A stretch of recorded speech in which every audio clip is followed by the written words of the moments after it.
하나님, 너무나 감사한 것은 우리가 무엇이기에 친히 하나님의 보좌를 두시고 이 땅에 오셔서 우리를 구속하시려고 생명의 복음을 주시고 또한 십자가에 우리를 대신하여 죽으셨다가 또 3일 만에 부활하셔서 성령으로 우리 안에 임재하셔서 영원토록 함께해 주시는 이 크크신 사랑과 은혜가 어찌 우리 입으로 다 감사를 표현할 수가 있겠습니까? 하나님 앞에 우리 적은 입으로 마음을 당해서 감사할 뿐입니다.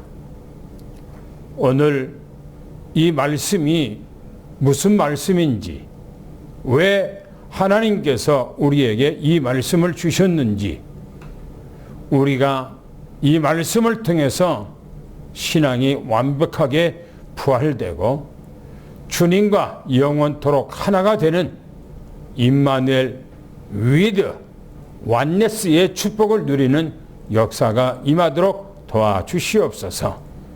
오늘 말씀을 마음에 담고 우리가 돌아가는 모든 현장, 특별히 가정 현장, 산업 현장, 직장 현장에 어둠의 세력은 완전히 무너지고 성삼위 하나님께서 우리를 지켜 승리하는 놀라운 축복의 응답의 현장이 되게 하옵소서. 말씀을 전하는 이나 듣는 이가 함께 은혜와 축복의 시간이 되기를 원하옵고 우리 주 예수 그리스도 이름으로 간절히 기도하옵나이다. 아멘.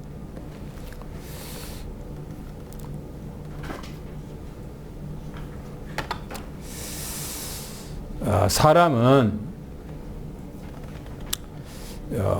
이 육체를 가지고 있기 때문에 자연적 생명 가지고 있어서 그 리듬을 깨지면 안 되겠지요. 그래서 우리 인간은 매일처럼 자고 아침에 일어나고 자고 일어나는 그 삶이 우리가 이 세상 끝날 때까지 반복됩니다. 그걸 여러분들 어떻게 생각합니까? 혹시 여러분들 그거에 대해서 깊이 생각해 보았습니까? 저는 매일처럼 자고 아침에 일어나고 자고 일어나는 이 과정이 우리에게 하나님께서 뭘 말씀하고 싶어서 그렇게 생체 리듬을 우리에게 허락했을까 하는 거예요. 그거는 인간은 언젠가는 죽는다고 하는 것을 우리에게 반복시켜주는 그런 교육의 과정이다, 그렇게 생각합니다. 눈을 감고 잘 때는 아무 의식이 없잖아요. 그리고 아침 되면 일어나잖아요. 그게 바로 사람은 언젠가는 누구나 다 죽는다는 거예요. 그러면 죽음으로 끝나는 것이 아니고 다시 아침에 일어난다는 것은 부활이 있다고 하는 것을 우리에게 말씀하고 있어요. 부활이 있다고 하는 것. 그뿐만 아니라 연의 세상의 자연을 통해서도 우리에게 부활을 증거해 주고 있어요. 매년마다 가을이 되면은 나무 이파리들이 다 떨어져요. 그리고 앙상한 가지만 남아 있을 때는 모든 나무들이 다 죽은 것처럼 그렇게 보여요. 그런데 지금 이제 3월 달이 됐으니까 봄이 왔지요. 그러면 조금만 더 있으면 나무 잎의 끝이 색깔이 조금씩 변화되면서 나무들이 변화되는 것을 봅니다. 그러면 거기서 촉이 나오고 아주 연한 싹들이 나오고 그곳에서 큰 떡잎들이 나와서 완전히 자연이 완전히 녹음으로 쫙 덮이죠. 뭘 말합니까? 이거는 우리에게 죽음과 부활이 있다고 하는 것을 우리에게 증거해 주고 있는 거예요. 아무 의식 없이 우리가 자고 일어나고 또 매 철이 바꿔질 때마다 나무 잎이 떨어진가 보다, 가을인가 보다라고 생각만 하지 말고 봄이 되면 싹이 나듯이 사람은 죽었다가 부활한다 하는 것을, 우리 아이들이 아주 어렸을 때 초등학교에 조만하고 다닐 때에 현도 쪽으로 가다 보면 그 기도원 하나가 있어요. 저는 그 아이들을 데리고 그곳에 몇 번 가면서 그 기도 좀 들어가면은 산으로 들어가는 길이 있어요. 녹음이 쫙 우거져서 그늘이 지고 그 밑에는 물들이 흘러가요. 우리 아이들을 데리고 그거 갔는데 아주 이쁜 나비들이 쫙 있는 거예요. 연히 그 좀 있으면 녹음이 지면은 이제 많은 벌레들이 올라와서 그걸 먹지요. 그리고 얼마 있으면은 그 나무에서 이제 나비들이 나와서 돌아다니는 걸 봅니다. 생각해 보세요. 그 곤충들이 자기들이 그 나무를 갉아먹고 성장하면서 유충이 돼서 집을 짓고 있다가 봄이 되면 거기서 자기들이 부활한다고 생각하겠어요? 곤충들이 전혀 그런 의식이 없이 자연의 순리대로 그렇게 그들이 하고 있어요. 그러나 우리는 그걸 보면서 뭘 느끼냐면은 사람은 반드시 부활한다고 하는 것을 말해주고 있어요. 부활한다. 자연을 통해서 아니면 우리가 생체 리듬을 통해서도 사람이 이 땅에서 끝난 것이 아니고 반드시 부활한다고 하는 것을 말씀하고 있어요. 우리는 오늘까지 5주째예요. 5주째. 처음에는 예수 그리스도가 누구신가에 대해서 말씀을 드렸고요. 그 다음에는 예수님께서 공생에 이 땅에 와서 무슨 말씀을 가르쳤는가에 대해서 말씀을 드렸어요. 그리고 그 다음 주에는 왜 예수님이 십자가에 돌아가셨는가 해서 2주 동안을 말씀을 드렸어요. 지난주까지 왜 예수님은 십자가에 돌아가셔 죽으셨는가. 그리고 오늘은 예수님께서 부활하셨다고 하는 부활 메시지를 증거하는 날입니다. 오늘 우리가 주보에 보면 서론에 되어 있어요. 구약 성경에 분명하게 메시아이신 그리스도가 십자가에 완벽하게 죽으셨지요. 그리고 제3일에 부활하리라고 하는 예언의 말씀을 친히 자신이 하셨어요. 내가 죽었다가 다시 3일 만에 살아날 것이다 라고 말씀하셨어요. 그 말씀 그대로 예수님께서는 약속하신 대로 죽으셨다가 장사 지내고 3일 만에 그대로 살아나셨어요. 그런데 아무도 그 사실을 믿지 않았어요. 누구도, 이 땅에 어떤 누구도 예수님의 부활 사실에 대해서는 아무도 믿지 않았어요. 왜 그렇게 했을까? 생명을 걸고 예수님하고 매일처럼 동고동락하면서 3년 동안을 생활했던 제자들, 예수님께서 돌아가시니까 성경이 말합니다. 다 도망가 버렸다 그렇게 했어요. 도망갔다. 주님을 따르는 모든 성도도 다 제각각 옛날에 자기들의 삶의 현장으로 다 돌아가고 말았어요. 또 성경이 이렇게 말합니다. 마리아를 비롯하는 여인들이 예수님이 부활한다는 약속의 말씀을 믿지 아니하고 부활 아침에 예수님의 그 무덤에 예수님의 시신에 향유를 발라드리기 위해서 향유를 가지고 일찍이 예수님의 무덤을 찾으면서 누가 우리 주님 그 무덤 문을 열어주지라고 그렇게 자기들끼리 얘기하면서 예수님의 무덤을 찾았다고 그렇게 말하고 있습니다. 성경이 말합니다. 베드로는 예수님이 부활하셨어요. 그리고 예수님을 만났어요.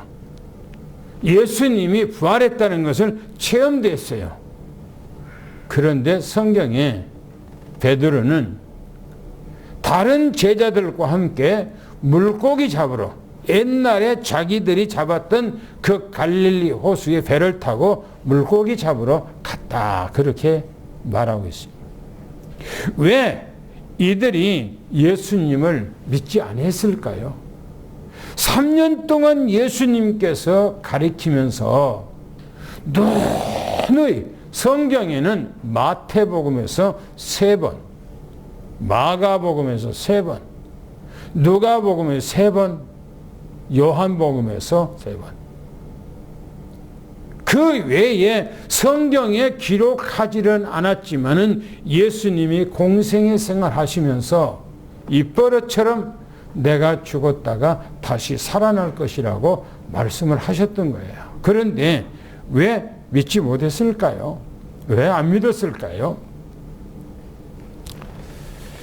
예수님께서는 돌아가셨을 때에 완벽하게 돌아가셨어요.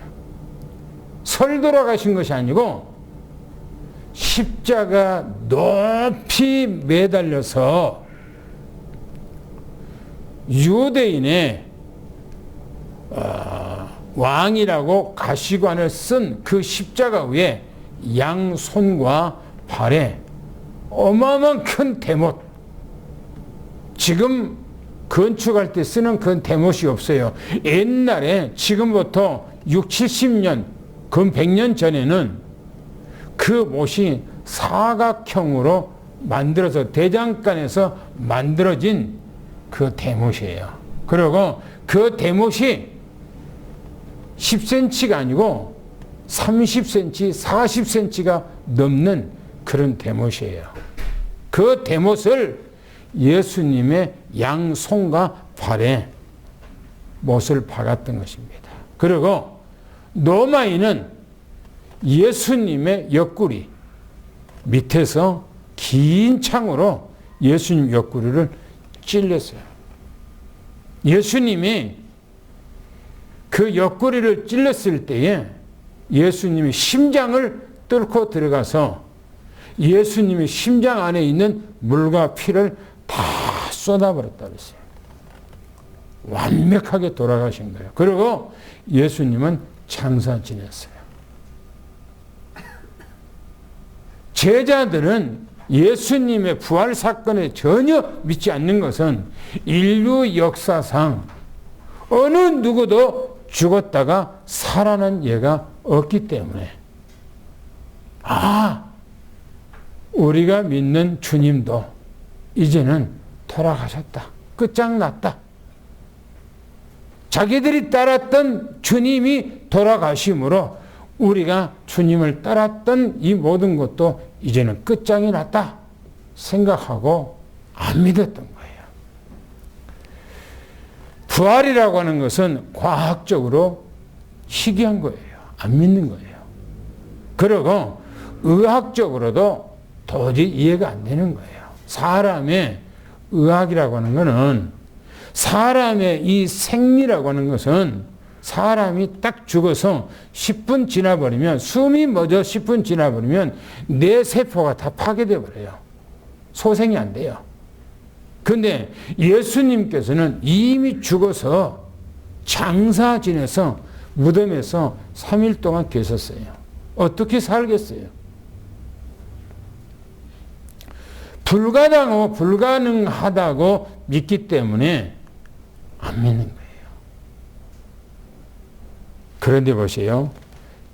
오늘 본론에 가서 첫 번째, 그런데 예수님은 약속대로 3일 만에 정확하게 부활하셨어요. 그분이 누구시기에, 예수님이 누구시기에 다시 무덤을 열고 다시 살아날 수가 있느냐 하는 겁니다. 요한복음 1장 1절부터 3절에 보면 태초에 말씀이 계시니라. 이 말씀이 곧 하나님이시라 라고 말씀하면서 3절에는 모든 것을 그분이 다 창조했다 그러세요. 무슨 말입니까? 예수님은 하나님이시라는 거예요. 예수님은 생명의 주인이라는 거예요. 이 인류 역사 속의 모든 생명들을 바로 그분 안에가 있는 거예요. 그래서 예수님은 그 생명의 주인이기 때문에 다시 살아난 겁니다. 뿐만 아니라 요한복음 10장 30절에는 주님께서 친히 제자들에게 말씀합니다. 나와 아버지는 하나이니라. 그 말은 예수님이 곧 전지전능하신 창조주 하나님이시라는 거예요.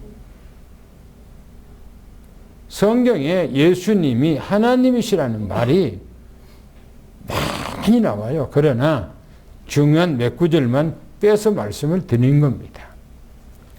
요한복음 14장 7절 9절에 보면 예수님께서 이제는 날이 새면 예수님은 십자가에 돌아가셔야 돼요. 날이 새면. 그런데 빌립이라고 하는 제자가 예수님 앞에 묻습니다. 주님, 우리에게 하나님 아버지를 좀 보여주십시오 라고 얘기해요. 그러니까 예수님께서 빌립에게 말합니다. 빌립아, 네가 나하고 있는 지 한 이틀이냐? 오랫동안 나를 보았는데 왜 또 아버지를 보여달라고 하느냐? 하면서 나를 본 자는 하나님 아버지를 봤느니라 라고 말하고 있어요. 누굽니까? 예수님이 하나님 아버지예요. 창조자예요. 생명의 주인이에요. 그렇기 때문에 다시 살아날 수 있고 또 우리도 다 다시 살리는 거예요. 두 번째 보세요. 죄악과 사망에서 구원하려고 이 땅에 오셨다고 그렇게 말합니다. 고린도전서 15장 45절에 보면 아담은 생명이 됐던가 같이 둘째 아담 예수 그리스도는 살려주는 영으로 오셨다. 이렇게 말합니다. 그 말은 에덴 동산에서 하나님의 태초에 창조됐던 인류의 시조 아담은 창세기 2장 7절에 생명, 살아있는 영적 존재로 창조됐다는 거예요. 그러나 창세기 3장에 죽어버렸어요. 인간은.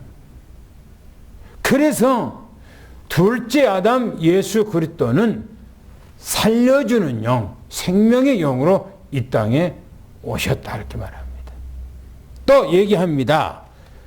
46절, 47절에 보니까 첫사람 아담은 육에 속한 같이 둘째 사람은 하늘에서 났다.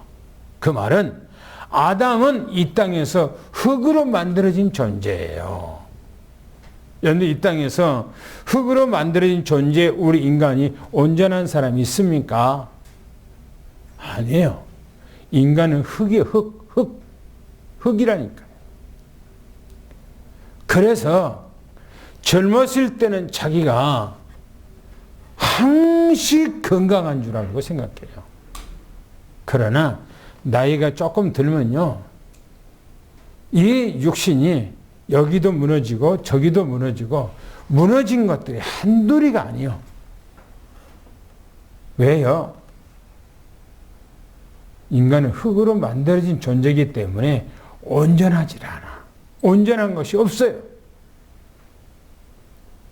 그러나 예수 그리스도는 하늘에서 이 땅에 오신 분이라고 말합니다. 뿐만 아니라 48절 49절에 보니까 흙에 속한 사람 형상은 흙에 속한 형상을 입은 것처럼 또 하늘에 속한 형상을 입으리라 라고 말한 이 말씀은 우리 인간이 이 땅에서 흙으로 만들어진 형상이지만 그러나 예수 그리스도를 믿음으로 우리가 영원한 하나님의 형상을 입는다는 거예요. 소망이 있는 거지요. 뿐만 아니라 50절에 보니까 혈과 육은 하나님의 유업으로 받을 수가 없기에 그렇게 말합니다. 그래서 이 땅에 우리 인간들은 하나님의 나라에 육신을 가지고는 유업을 얻을 수가 없어요. 반드시 우리 인간은 이 땅에서 다 죽는 거예요. 그래서 에덴 동산에서부터 지금까지 이 땅에 안 죽은 사람 있습니까? 다 죽어요. 시간표 따라 그 개개인의 시간표 따라 이 땅에서 다 죽어가게 돼 있어요. 그러나 예수님이 다시 올 때는 다시 다 영원한 하나님의 나라의 형상을 입고 다시 살아나지요. 이걸 우리 주님께서 우리에게 주시기 위해서 오셨다 이렇게 말합니다. 그래서 세 번째 보세요. 우리 주님께서 부활의 첫 열매가 되셨다 그랬어요. 부활의 첫 열매. 첫 열매라고 하는 것은 우리에게 모델 캐스로 살아나셔서 우리에게 보여주었다. 그 말 아닙니까? 이제 우리도 머지않아서 첫 열매인 주님의 모습을 따라서 우리도 다시 산다. 그런 말씀입니다. 약속이 담겨 있어요, 이 안에가. 그래서 고린도전서 15장 20절에 보니까 이렇게 말합니다. 그리스도께서 죽은 자 가운데서 살아나심은 잠자는 자들의 첫 열매. 잠잔다고 하는 말은 에덴 동산에서부터 지금까지 모든 사람들은 다 죽었는데 잠자는 거예요. 잠자는 거예요. 모든 사람은. 언젠가 예수님께서 오실 때에 다 부활합니다. 다시 살아나요. 그러나 우리는 생명의 부활로 살아나고 안 믿는 사람들은 영원한 지옥의 형상으로 살아나게 돼 있어요. 지옥에 가도록 다시 살아났지요. 누구나 다 살아나요. 또 또 21절에 말합니다. 사망이 한 사람으로 말미암아 된 것처럼. 아담을 말하고 있죠. 아담 한 사람의 그 사망으로 우리에게 전부 다 전달됐어요. 우리는 다 아담의 후손 아닙니까? 며칠 전에 아마 지난주인가 모르겠어요. TV에서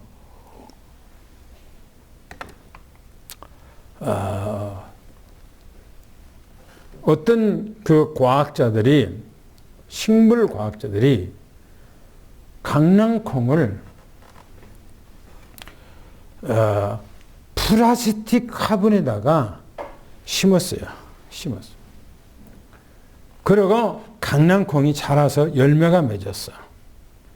그 강낭콩을 따서 그것을 다 가루로 내고 현미경으로 비춰봤어요. 현미경으로 비춰보니까 그 강낭콩 안에 뭐가 들었냐면은 플라스틱 성분이 들어있는 거예요. 그 강낭콩 안에가. 깜짝 놀랐어, 이분들이. 그래서 그 강낭콩, 다른 강낭콩이에요. 같은 나무에서 자라났던 강낭콩을 이제는 토양이 좋은 이런 화분이 아니고 이런 밭에다가 심었어. 그 강낭콩을. 심어서 그 강낭콩이 열매를 맺었는데 그 강낭콩을 따서 똑같이 그 다음 해에 현미경으로 비춰봤어요. 보니까 그 강낭콩 안에 플라스틱 성분이 들어있는 거예요. 그러면서 그들이 하는 얘기가 뭐냐면 이 콩, 이런 열매, 이런 씨앗도 후손에게 증거가 된다는 거예요. 후손에게. 그러나 그들이 말하기를 사람의 인체에 어떤 영향을 주는지는 아직은 파악을 못했다고 그렇게 얘기를 하더라고요. 뉴스에. 우리 인간이 에덴 동산에서 아담이 범죄했던 그 범죄 그 결과로 우리가 이 땅에 다 태어난 거 아닙니까? 아담이 씨로 우리는 전부 다 그래 죄인이에요. 다. 그래서 여기서 말하기를 그리스도께서 죽은 자 가운데서 우리에게 잠자는 자 첫 열매가 됐고 21절에 사망이 한 사람으로 된 것처럼 부활도 한 사람으로 말미암아 부활도 예수 그리스도 한 분으로 말미암아 우리에게 소망을 주신 것입니다. 또 22절에 보니까 아담 안에 모든 사람이 죽은 것 같이 그리스도 안에서 모든 사람이 살리려 함이라 이렇게 말합니다. 우리는 예수 그리스도를 믿음으로 영원한 삶 소망을 갖는 하나님의 자녀가 된 거예요. 어마어마한 축복이죠. 이 축복보다 더 큰 축복이 어디 있습니까? 세상에 성공하고 비할 때가 있습니까? 세상에 무엇으로 이 축복을 비할 때가 있어요. 세상 것은 다 버리더라도 이 은혜만큼 이 축복만은 우리가 버릴 수가 없는 거 아닙니까? 고린도전서 15장 24절에 23절에 말합니다. 그러나 각각 자기 차례대로 된다. 각각 자기 차례대로 했는데 첫째는 그리스도의 재림, 두 번째는 죽은 자들의 부활, 그 다음에는 살아남은 자의 변화 이렇게 말하고 있어요. 이 말은 우리 모든 인류가 이 땅에서 다 죽는데 예수님께서 재림을 하실 때에 예수님이 첫 열매로 부활해서 하나님의 나라에 가신 그 주님께서 재림하실 때에 먼저는 우리 앞서 죽은 사람들이 먼저 부활하고 그 다음에는 이 땅에 살아남은 사람들이 호련히 예수님이 부활한 그 모습으로 우리가 변화돼서 주님 나라에 간다 이렇게 얘기를 하고 있습니다. 이게 어마어마한 복이에요. 이 말은 우리에게 부활신앙을 얘기를 해주고 있는 거예요. 우리의 신앙은 부활신앙이라 해야 됩니다. 기독교가 부활이 없다 한 것은 일반 종교하고 똑같은 거예요. 생명이 없는 거예요. 부활이 없다면. 의미가 없어요. 기독교의 최고의 신앙은 부활신앙입니다. 할렐루야. 오늘 우리는 부활신앙을 회복하기를 축원합니다. 두 번째 보세요. 유대인들은 예수님의 부활에 대해서 조작합니다. 조작. 왜 그럴까요? 안 믿으니까. 안 믿으니까. 첫째 이렇게 합니다. 제자들이 예수님의 시체를 훔쳐갔다고 조작해서 이걸 조작설 그렇게 얘기합니다. 조작설. 한번 그 주보에 있는 말씀을 읽어보겠습니다. 그게 마가복음, 마태복음 27장에 있는 말씀입니다. 한번 읽어보겠습니다. 시작. 여자들이 갈 때 경비병 중 몇이 성에 들어가 모든 된 일을 대제사장들에게 알리니 그들이 장로들과 함께 모여 의논하고 군인들에게 돈을 많이 주는데 너희는 말하기를 그의 제자들이 밤에 와서 우리가 잘 때에 그를 도둑질하여 갔다 하라. 만일 이 말이 총독에게 들리면 우리가 권하여 너희로 근심하지 않게 하리라 하니 군인들이 돈을 받고 가르친 대로 하였으니 이 말이 오는 날까지 유대인 가운데 두루 퍼지니라. 예. 예수님의 부활에 대해서 이 인류 속에서 가장 먼저 체험한 사람들이, 목격한 사람들이 바로 이 경비병들입니다. 이걸 군인들이라고 그러죠.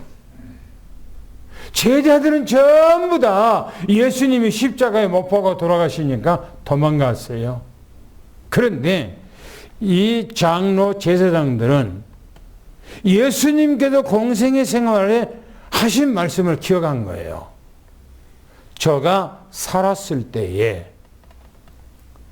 3일 만에 부활한다고 했다. 부활한다고 했다. 만약에 제자들, 저들을 따라다니게 추종했던 제자들이 이 무덤을 해치고 그 시신을 훔쳐가서 단다가 두고 부활했다라고 소문내면은 오히려 예수란 사람의 공생의 생활에 기적, 이적, 역사 일어난 것보다 더 큰 이슈가 돼서 난리 날 거다. 그러니 우리가 무덤을 지키자. 무덤을 지키자. 하고 자기들끼리 경비병들을 조직을 해서 3일 동안을 그 무덤을 지키는 거예요. 그런데 3일째 된 새벽 미명 어두웠을 때 땅의 지축이 흔들리면서 그 무덤 문이 열려지면서 예수님께서 거기서 나오시는 거예요. 이걸 본 그 경비병들이 거기서 기절해 버렸다고 그랬어요. 얼마나 놀랬던지. 그리고 그들이 일어나서 얼마나 그 출행랑을 났던지 도망가서 제사장에게, 장로들에게 예수님이 부활했다. 예수라는 사람이 살아났다. 진짜 우리가 봤다. 라고 한 거예요. 그러니까 이들이 우리가 잘못했구나 라고 생각을 해야 되는데 하지 않고 이 경비병들에게 돈을 듬뿍 주면서 절대 부활했다고 하지 마라. 제자들이 우리가 지키고 있는 중에 그들이 훔쳐갔다고 해라 라고 그것을 도적설을 만들어서 그걸 소문을 내게 만들었던 거예요. 그걸 도적설. 또한 두 번째는 환상설을 얘기해요. 3년 동안 공생의 생활하면서 매일처럼 함께 동고동락하고 기적, 이적, 표적, 능력, 역사 이런 것을 보고 살았던 저들이 예수라는 사람이 죽어버리니까 이제는 그를 보고 싶어서 하다 보니까 그들의 생각 속에 환상이 나타났다. 환상.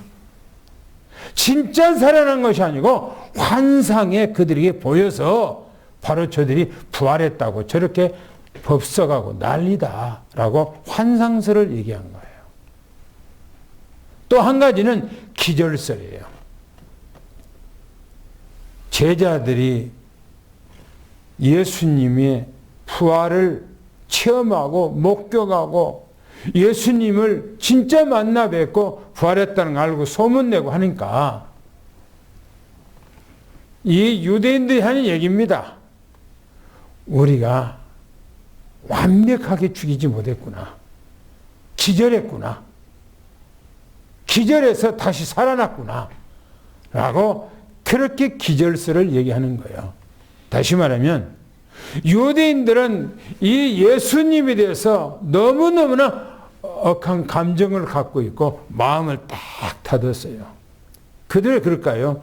그들은 완전 율법주의예요. 율법주의예요. 율법을 행함으로 자기들을 모세가 얘기했던 그 말씀대로 그들을 믿는 것이 자기들은 하나님 앞에 충성한 것이고 그들은 그렇게 믿는 것이 온전하다고 믿던 거야. 그런데 예수님이 이 땅에 오셔서 너희들이 듣고 너희들이 배우고 했지만 너희 잘못 배웠다. 나를 믿지 않으면 구원이 없다는 거예요.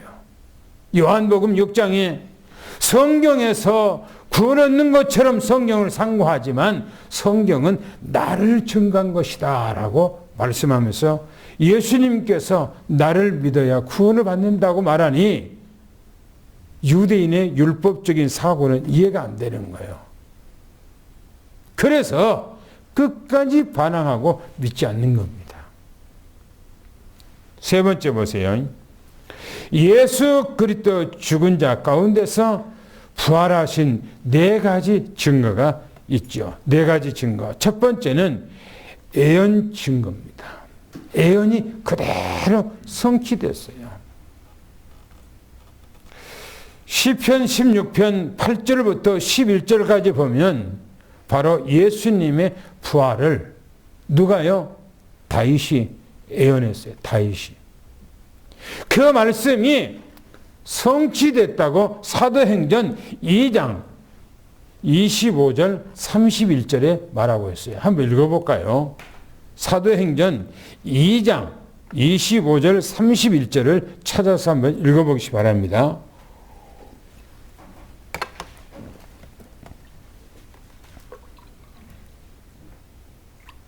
찾았으면 읽으세요. 다윗이 그를 가리켜 이르되 내가 항상 내 앞에 계신 줄을 들었으며 나로 요동하지 않게 하기 위하여 그가 내 우편에 계시도다. 그러므로 내 마음이 기뻐하였고 내 혀도 즐거워하였으며 육체도 희망에 거하리니 이는 내 영혼을 우부에 버리지 아니하시며 주의 거룩한 자로 썩음을 당하지 않게 하실 것이니로다.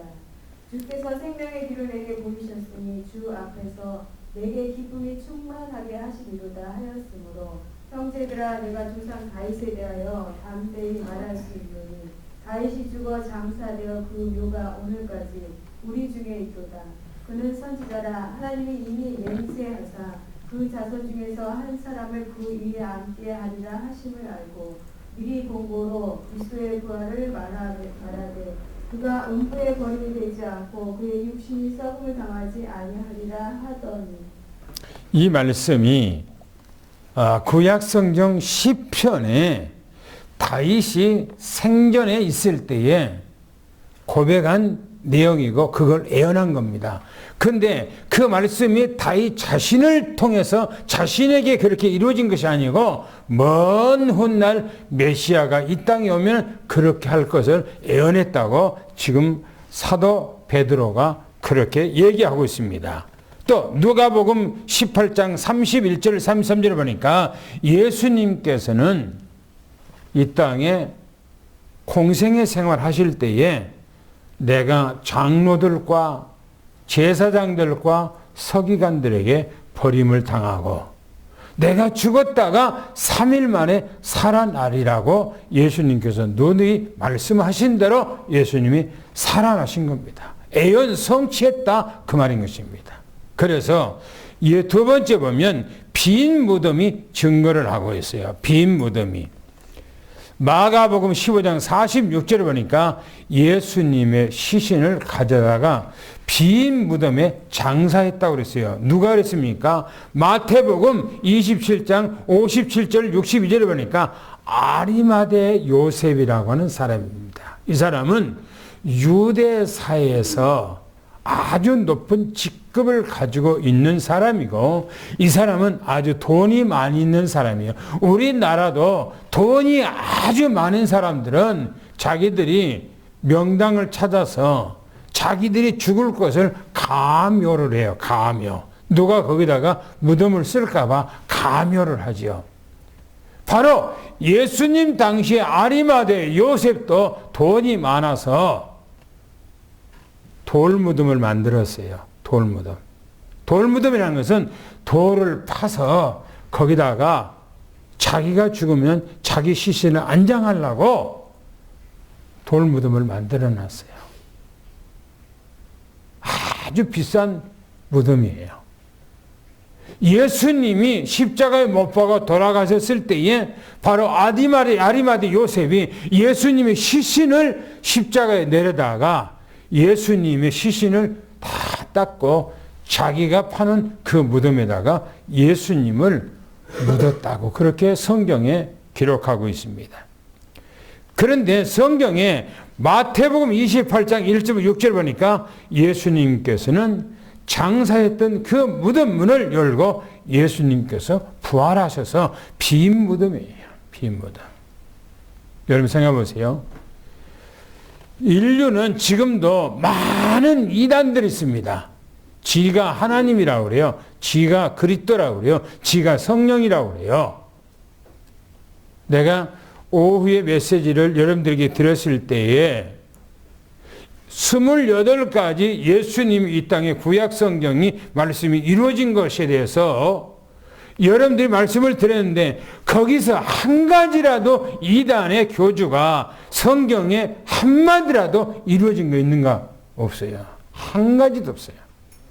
그런데 그렇게 자기들이 하나님이라고 그렇게 교주를 믿고 따르고 있어요.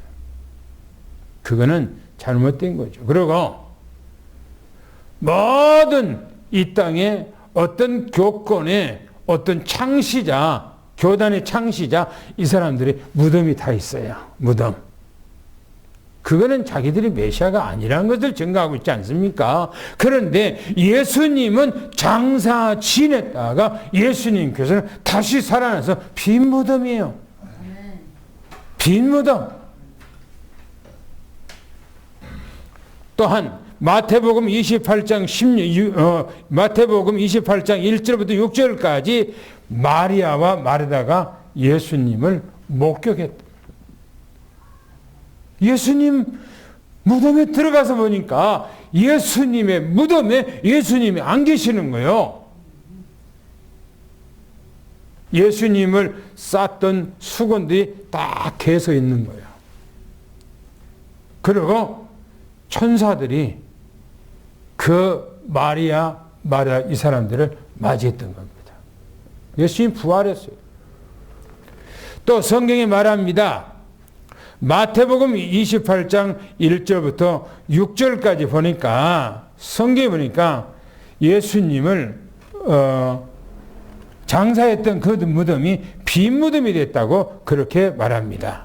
그리고 세 번째 예수님을 본 사람들의 증거입니다.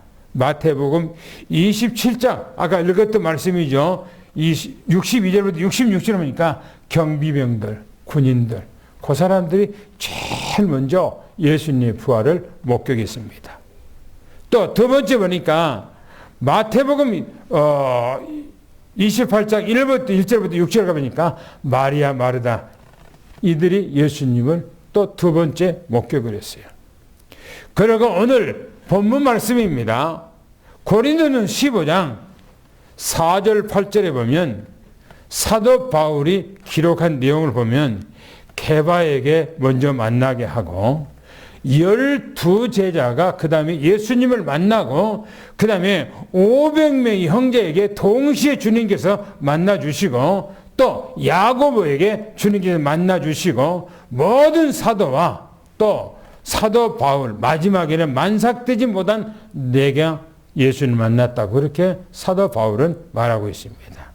그리고 고린도서 15장 17절부터 19절 보니까 부활 소식을 증거하는 모든 성도들은 바로 그 메시지가 뭐냐면은 전부 다 생명을 걸고 예수님의 부활을 증거했던 것입니다. 우리의 신앙은 부활신앙이라 해야 돼요. 부활신앙. 네 번째 보니까 교회와 성도들의 능력이 나타나는데 사도행전 2장 14절부터 36절까지 보니까 모든 성도들의 밖에 나가서 복음을 전가할 때 주제가 뭐였냐 이거요. 주제가 우리 주님께서 부활했다. 죽은 자 가운데 살아났다. 지금도 마찬가지예요.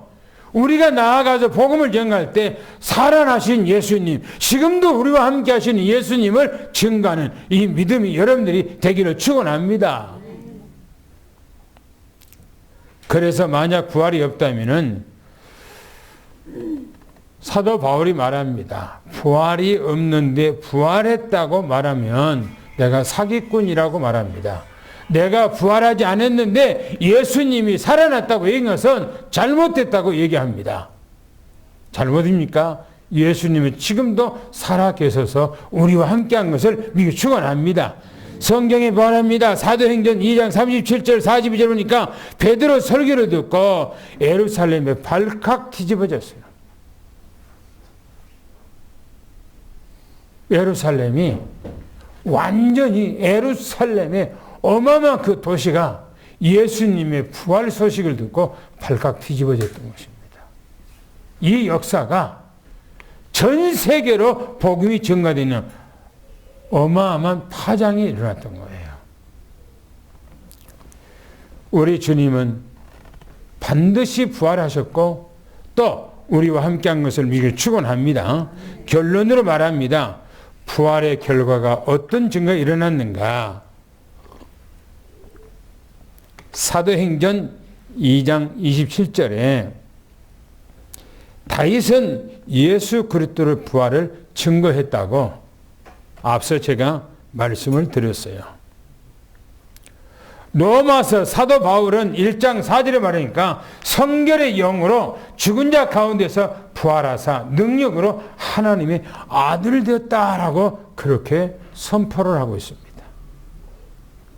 또한 에베소서 1장 19절 20절 보니까 죽은 자 가운데서 살리시면 하늘의 모든 자의 하나님의 나라의 우편에 앉아 계시라고 그렇게 말씀하고 있어요. 또한 빌립보서 3장 21절인가 모든 만물들을 자기에게 복종하게 하실 수 있는 자의 역사로 우리를 낮은 몸을 자기 영광의 몸의 형체와 같이 우리를 변화시키리라 라고 우리에게 소망을 준 말씀을 하셨어요. 우리는 이 땅에서 세상 것이 없으니까 절망 가운데 있습니까? 다른 사람보다 더 못 가지니까 우리가 낙심합니까? 그거는 온전한 신앙이 아니에요. 절대 온전한 신앙이 아니에요. 다른 사람들보다 더 많이 가졌으니까 내가 신앙생활 잘합니까? 온전한 신앙이 아니에요. 우리는 예수 그리스도 한 분이면 만족해야 돼요. 내가 어떤 형편이 있든지 예수 그리스도 한 분으로 내가 행복을 느껴야 돼요. 이게 올바른 신앙이에요. 할렐루야. 히브리서 13장 8절 마지막으로 이렇게 말합니다. 예수 그리스도는 어제나 오늘이나 영원토록 동일하시다라고 말합니다. 영세 전에 계시는 그 주님께서 구약 시대의 선지자들의 말씀을 통해서 성취 이루시는 그 주님께서 이 땅에 오셔서 우리를 완벽하게 구속하시는 예수 그리스도가 지금은 하늘에서 영원토록 우리와 함께하기 위해서 곧 오실 날이 임박했다는 사실을 여러분이 꼭 믿으시길 축원합니다. 할렐루야. 곧 오실 날이 얼마 안 남았어요. 기도하겠습니다. 하나님 아버지, 오늘 우리에게 어마무시한 축복의 말씀을 주시니 너무너무나 감사합니다. 주님께서 이 땅에 오셔서 우리의 모든 문제를 위해서 친히 십자가의 고난과 죽으셨다가 다시 살아나서 우리에게 희망과 소망과 기쁨을 주시니 너무나 감사합니다. 우리 안에 이 주님께서 성령으로 매주 역사 인도하셔서 우리를 지키시고 인도하시고 우리를 보호하시고 책임져 주시고 늘 우리를 하늘의 축복으로 하늘의 힘으로 보좌의 축복으로 시공간을 성령의 역사하심으로 함께 주시니 너무나 감사합니다. 오늘 우리 장로님들 또 우리 권사님들, 우리 집사님들, 우리 후대 모든 어린아이까지 흩어졌던 우리 후대까지 하나님께서 늘 함께해 주시옵소서. 예수 그리스도 이름으로 간절히 기도하며 축복하옵나이다. 아멘.